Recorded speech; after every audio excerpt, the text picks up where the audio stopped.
जय माता लक्ष्मी। भक्तों, जो भी व्यक्ति कार्तिक महीने में माता लक्ष्मी के मंत्र का स्मरण करता है, उसके ऊपर माता लक्ष्मी का आशीर्वाद सदैव बना रहता है।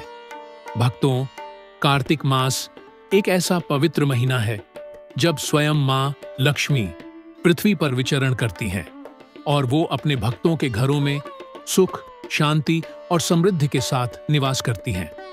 कहते हैं कि इस महीने में किया गया माता लक्ष्मी का मंत्र जाप 100 गुना अधिक फलदायी होता है।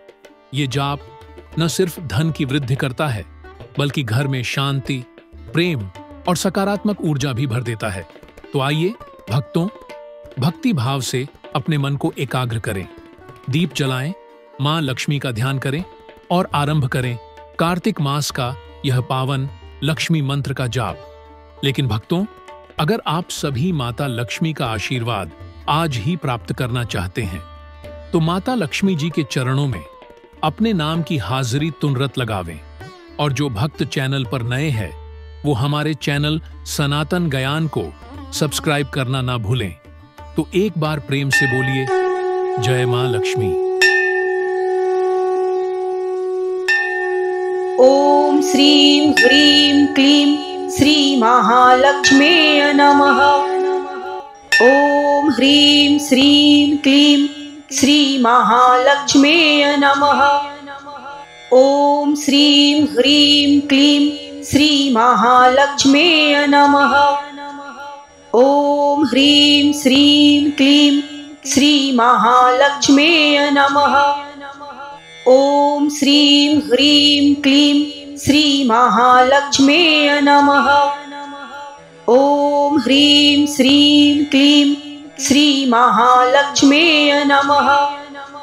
ओम श्रीं ह्रीं क्लीं श्री महालक्ष्म्यै नमः। ओम ह्रीं श्रीं क्लीं श्री महालक्ष्म्यै नमः। ओम श्रीं ह्रीं क्लीं श्री महालक्ष्म्यै नमः। ओम ह्रीं श्रीं क्लीं श्री महालक्ष्म्यै नमः। ओम श्रीं ह्रीं क्लीं श्री महालक्ष्म्यै नमः। ओम ह्रीं श्रीं क्लीं श्री महालक्ष्म्यै नमः। ओम श्रीं ह्रीं क्लीं श्री महालक्ष्म्यै नमः। ओम ह्रीं श्रीं क्लीं श्री महालक्ष्म्यै नमः। ओम श्रीं ह्रीं क्लीं श्री महालक्ष्म्यै नमः। ओम ह्रीं श्रीं क्लीं श्री महालक्ष्म्यै नमः। ओम श्रीं ह्रीं क्लीं श्री महालक्ष्म्यै नमः। ओम ह्रीं श्रीं क्लीं श्री महालक्ष्म्यै नमः। ओम श्रीं ह्रीं क्लीं श्री महालक्ष्म्यै नमः। ओम ह्रीं श्रीं क्लीं श्री महालक्ष्म्यै नमः। ओम श्रीं ह्रीं क्लीं श्री महालक्ष्म्यै नमः। ओम ह्रीं श्रीं क्लीं श्री महालक्ष्म्यै नमः। ओम श्रीं ह्रीं क्लीं श्री महालक्ष्म्यै नमः। ओम ह्रीं श्रीं क्लीं श्री महालक्ष्म्यै नमः। ओम श्रीं ह्रीं क्लीं श्री महालक्ष्म्यै नमः। ओम ह्रीं श्रीं क्लीं श्री महालक्ष्म्यै नमः। ओम श्रीं ह्रीं क्लीं श्री महालक्ष्म्यै नमः। ओम ह्रीं श्रीं क्लीं श्री महालक्ष्म्यै नमः। ओम श्रीं ह्रीं क्लीं श्री महालक्ष्म्यै नमः। ओम ह्रीं श्रीं क्लीं श्री महालक्ष्म्यै नमः। ओम श्रीं ह्रीं क्लीं श्री महालक्ष्म्यै नमः।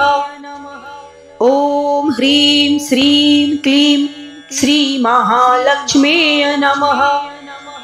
ॐ श्रीं ह्रीं क्लीं श्रीमहालक्ष्म्यै नमः। ॐ ह्रीं श्रीं क्लीं श्रीमहालक्ष्म्यै नमः। ॐ श्रीं ह्रीं क्लीं श्रीमहालक्ष्म्यै नमः। ॐ ह्रीं श्रीं क्लीं श्रीमहालक्ष्म्यै नमः। ॐ श्रीं ह्रीं क्लीं श्रीमहालक्ष्म्यै नमः। ॐ ह्रीं श्रीं क्लीं श्रीमहालक्ष्म्यै नमः। ॐ श्रीं ह्रीं क्लीं श्रीमहालक्ष्म्यै नमः। ॐ ह्रीं श्रीं क्लीं श्रीमहालक्ष्म्यै नमः। ॐ श्रीं ह्रीं क्लीं श्रीमहालक्ष्म्यै नमः। ॐ ह्रीं श्रीं क्लीं श्रीमहालक्ष्म्यै नमः। ॐ श्रीं ह्रीं क्लीं श्रीमहालक्ष्म्यै नमः। ॐ ह्रीं श्रीं क्लीं श्रीमहालक्ष्म्यै नमः। ॐ श्रीं ह्रीं क्लीं श्रीमहालक्ष्म्यै नमः। ॐ ह्रीं श्रीं क्लीं श्रीमहालक्ष्म्यै नमः। ॐ श्रीं ह्रीं क्लीं श्रीमहालक्ष्म्यै नमः। ॐ ह्रीं श्रीं क्लीं श्रीमहालक्ष्म्यै नमः। ॐ श्रीं ह्रीं क्लीं श्रीमहालक्ष्म्यै नमः। ॐ ह्रीं श्रीं क्लीं श्रीमहालक्ष्म्यै नमः। ॐ श्रीं ह्रीं क्लीं श्रीमहालक्ष्म्यै नमः। ॐ ह्रीं श्रीं क्लीं श्रीमहालक्ष्म्यै नमः। ॐ श्रीं ह्रीं क्लीं श्रीमहालक्ष्म्यै नमः। ॐ ह्रीं श्रीं क्लीं श्रीमहालक्ष्म्यै नमः। ॐ श्रीं ह्रीं क्लीं श्रीमहालक्ष्म्यै नमः। ॐ ह्रीं श्रीं क्लीं श्रीमहालक्ष्म्यै नमः। ॐ श्रीं ह्रीं क्लीं श्रीमहालक्ष्म्यै नमः। ॐ ह्रीं श्रीं क्लीं श्रीमहालक्ष्म्यै नमः। ॐ श्रीं ह्रीं क्लीं श्रीमहालक्ष्म्यै नमः। ॐ ह्रीं श्रीं क्लीं श्रीमहालक्ष्म्यै नमः।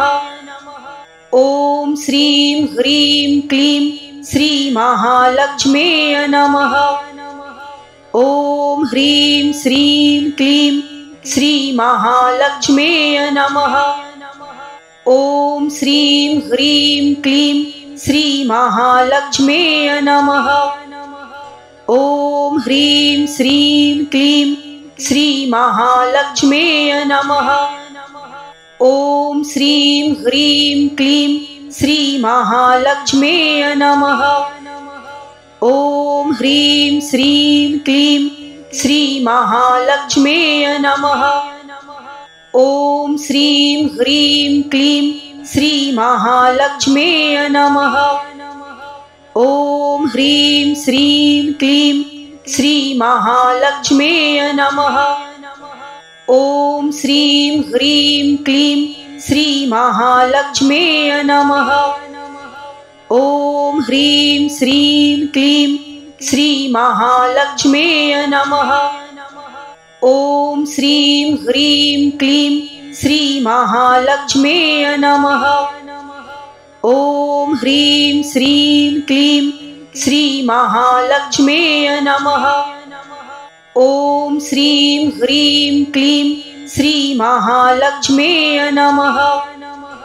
ॐ ह्रीं श्रीं क्लीं श्रीमहालक्ष्म्यै नमः। ॐ श्रीं ह्रीं क्लीं श्रीमहालक्ष्म्यै नमः। ॐ ह्रीं श्रीं क्लीं श्रीमहालक्ष्म्यै नमः। ॐ श्रीं ह्रीं क्लीं श्रीमहालक्ष्म्यै नमः।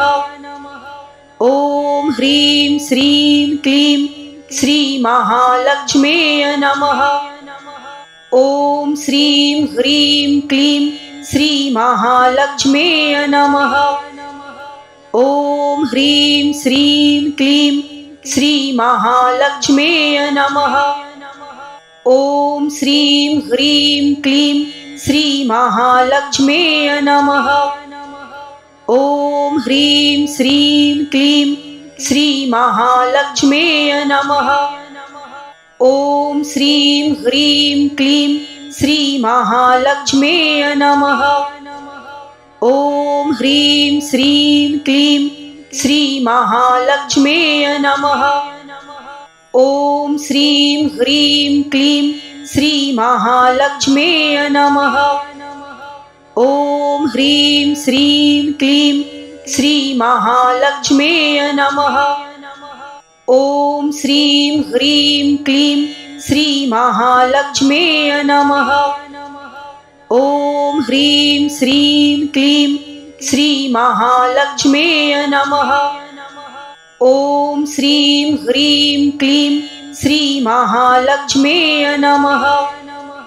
ॐ ह्रीं श्रीं क्लीं श्रीमहालक्ष्म्यै नमः। ॐ श्रीं ह्रीं क्लीं श्रीमहालक्ष्म्यै नमः। ॐ ह्रीं श्रीं क्लीं श्रीमहालक्ष्म्यै नमः। ॐ श्रीं ह्रीं क्लीं श्रीमहालक्ष्म्यै नमः। ॐ ह्रीं श्रीं क्लीं श्रीमहालक्ष्म्यै नमः। ॐ श्रीं ह्रीं क्लीं श्रीमहालक्ष्म्यै नमः। ॐ ह्रीं श्रीं क्लीं श्रीमहालक्ष्म्यै नमः। ॐ श्रीं ह्रीं क्लीं श्रीमहालक्ष्म्यै नमः। ॐ ह्रीं श्रीं क्लीं श्रीमहालक्ष्म्यै नमः। ॐ श्रीं ह्रीं क्लीं श्रीमहालक्ष्म्यै नमः। ॐ ह्रीं श्रीं क्लीं श्रीमहालक्ष्म्यै नमः। ॐ श्रीं ह्रीं क्लीं श्रीमहालक्ष्म्यै नमः। ॐ ह्रीं श्रीं क्लीं श्रीमहालक्ष्म्यै नमः। ॐ श्रीं ह्रीं क्लीं श्रीमहालक्ष्म्यै नमः। ॐ ह्रीं श्रीं क्लीं श्रीमहालक्ष्म्यै नमः। ॐ श्रीं ह्रीं क्लीं श्रीमहालक्ष्म्यै नमः। ॐ ह्रीं श्रीं क्लीं श्रीमहालक्ष्म्यै नमः। ॐ श्रीं ह्रीं क्लीं श्रीमहालक्ष्म्यै नमः। ॐ ह्रीं श्रीं क्लीं श्रीमहालक्ष्म्यै नमः। ॐ श्रीं ह्रीं क्लीं श्रीमहालक्ष्म्यै नमः। ॐ ह्रीं श्रीं क्लीं श्रीमहालक्ष्म्यै नमः। ॐ श्रीं ह्रीं क्लीं श्रीमहालक्ष्म्यै नमः। ॐ ह्रीं श्रीं क्लीं श्रीमहालक्ष्म्यै नमः। ॐ श्रीं ह्रीं क्लीं श्रीमहालक्ष्म्यै नमः।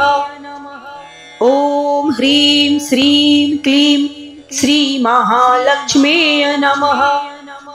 ॐ श्रीं ह्रीं क्लीं श्रीमहालक्ष्म्यै नमः। ॐ ह्रीं श्रीं क्लीं श्रीमहालक्ष्म्यै नमः। ॐ श्रीं ह्रीं क्लीं श्रीमहालक्ष्म्यै नमः। ॐ ह्रीं श्रीं क्लीं श्रीमहालक्ष्म्यै नमः। ॐ श्रीं ह्रीं क्लीं श्रीमहालक्ष्म्यै नमः। ॐ ह्रीं श्रीं क्लीं श्रीमहालक्ष्म्यै नमः। ॐ श्रीं ह्रीं क्लीं श्रीमहालक्ष्म्यै नमः। ॐ ह्रीं श्रीं क्लीं श्रीमहालक्ष्म्यै नमः।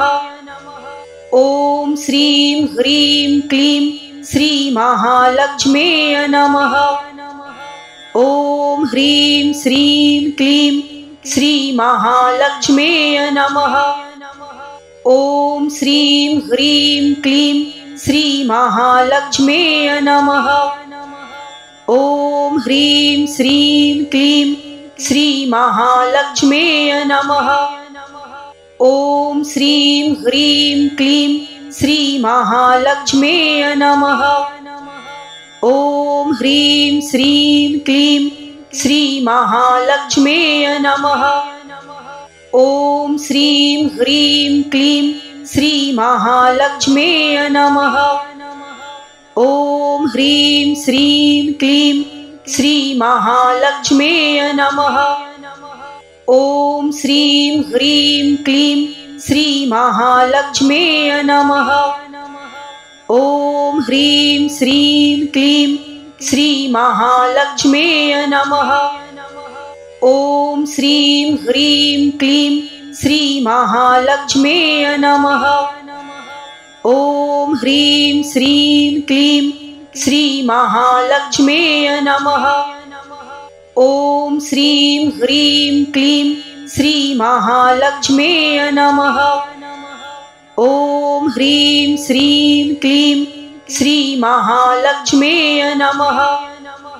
ॐ श्रीं ह्रीं क्लीं श्रीमहालक्ष्म्यै नमः। ॐ ह्रीं श्रीं क्लीं श्रीमहालक्ष्म्यै नमः। ॐ श्रीं ह्रीं क्लीं श्रीमहालक्ष्म्यै नमः। ॐ ह्रीं श्रीं क्लीं श्रीमहालक्ष्म्यै नमः। ॐ श्रीं ह्रीं क्लीं श्रीमहालक्ष्म्यै नमः। ॐ ह्रीं श्रीं क्लीं श्रीमहालक्ष्म्यै नमः। ॐ श्रीं ह्रीं क्लीं श्रीमहालक्ष्म्यै नमः। ॐ ह्रीं श्रीं क्लीं श्रीमहालक्ष्म्यै नमः। ॐ श्रीं ह्रीं क्लीं श्रीमहालक्ष्म्यै नमः। ॐ ह्रीं श्रीं क्लीं श्रीमहालक्ष्म्यै नमः। ॐ श्रीं ह्रीं क्लीं श्रीमहालक्ष्म्यै नमः। ॐ ह्रीं श्रीं क्लीं श्रीमहालक्ष्म्यै नमः। ॐ श्रीं ह्रीं क्लीं श्रीमहालक्ष्म्यै नमः। ॐ ह्रीं श्रीं क्लीं श्रीमहालक्ष्म्यै नमः। ॐ श्रीं ह्रीं क्लीं श्रीमहालक्ष्म्यै नमः। ॐ ह्रीं श्रीं क्लीं श्रीमहालक्ष्म्यै नमः। ॐ श्रीं ह्रीं क्लीं श्रीमहालक्ष्म्यै नमः। ॐ ह्रीं श्रीं क्लीं श्रीमहालक्ष्म्यै नमः। ॐ श्रीं ह्रीं क्लीं श्रीमहालक्ष्म्यै नमः। ॐ ह्रीं श्रीं क्लीं श्रीमहालक्ष्म्यै नमः। ॐ श्रीं ह्रीं क्लीं श्रीमहालक्ष्म्यै नमः। ॐ ह्रीं श्रीं क्लीं श्रीमहालक्ष्म्यै नमः। ॐ श्रीं ह्रीं क्लीं श्रीमहालक्ष्म्यै नमः। ॐ ह्रीं श्रीं क्लीं श्रीमहालक्ष्म्यै नमः। ॐ श्रीं ह्रीं क्लीं श्रीमहालक्ष्म्यै नमः। ॐ ह्रीं श्रीं क्लीं श्रीमहालक्ष्म्यै नमः। ॐ श्रीं ह्रीं क्लीं श्रीमहालक्ष्म्यै नमः। ॐ ह्रीं श्रीं क्लीं श्रीमहालक्ष्म्यै नमः।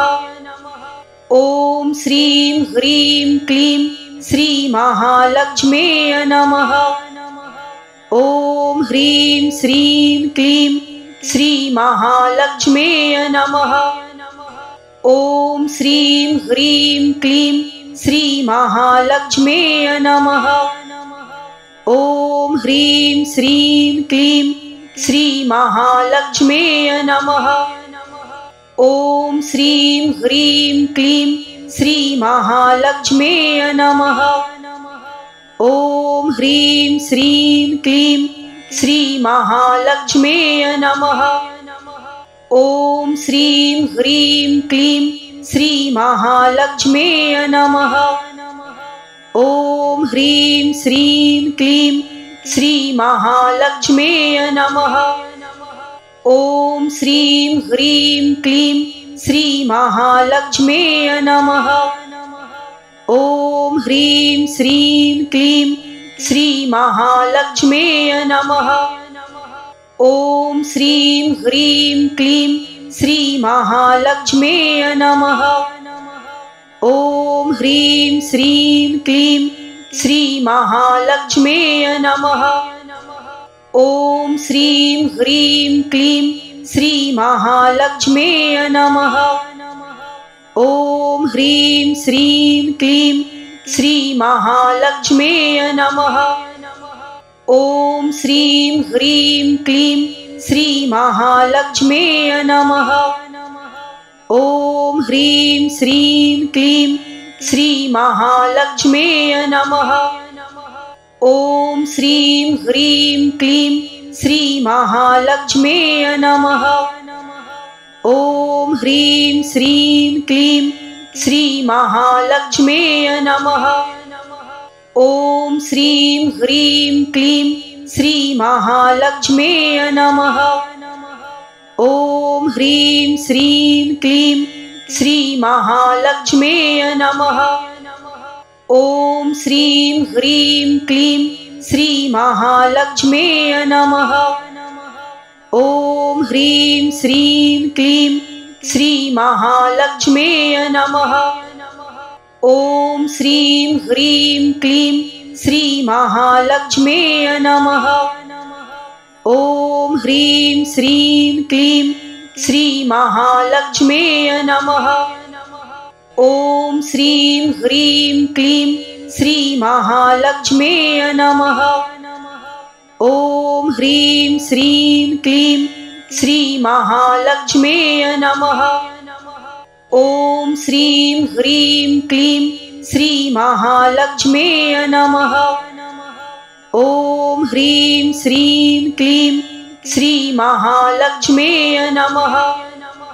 ॐ श्रीं ह्रीं क्लीं श्रीमहालक्ष्म्यै नमः। ॐ ह्रीं श्रीं क्लीं श्रीमहालक्ष्म्यै नमः। ॐ श्रीं ह्रीं क्लीं श्रीमहालक्ष्म्यै नमः। ॐ ह्रीं श्रीं क्लीं श्रीमहालक्ष्म्यै नमः। ॐ श्रीं ह्रीं क्लीं श्रीमहालक्ष्म्यै नमः। ॐ ह्रीं श्रीं क्लीं श्रीमहालक्ष्म्यै नमः।